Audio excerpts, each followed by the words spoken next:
नमस्कार, प्रणाम, good morning भैया लोग, कैसन बनी। हम रवि जी फिर से आप लोग का हमारे चैनल विश्वा शक्ति फिल्म्स में स्वागत बटे।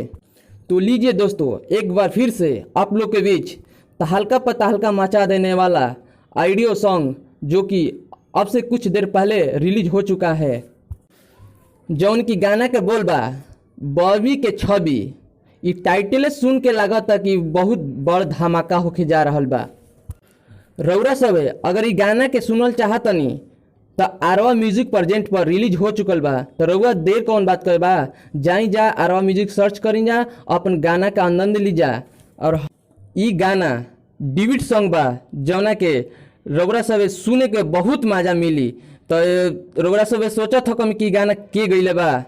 तो हर बार की तरह अपने भोजपुरी के सुपरस्टार, अपन देसी कलाकार, अपन माटी के लाल गायक और अभिनेता प्रमोद प्रेमी जी, हाँ जी प्रमोद प्रेमी जी, और इसे उनके साथ दिए हैं बबीता वंदना जी ने।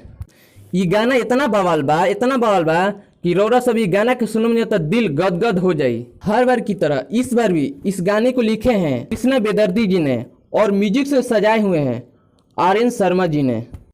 जितना भी लोग प्रमोद प्रेमी के फैन बा तो देर का कैले बनी, जाई जा गाना का आनंद ली जा, अपन अपन राय दी जा कि गाना कैसन लागल।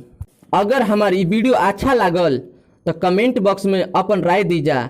अगर ऐसे ही डेली अपडेट पावे खातिर हमारे चैनल के रउरा सब सब्सक्राइब कर ली जा। अगर नहीं जा कैले तो जाई जा सब्सक्राइब कर ली जा। लाइक कमेंट और सब्सक्राइब करे ना भूलम जा। खातिर गुड बाय, जय हो भोजपुरी।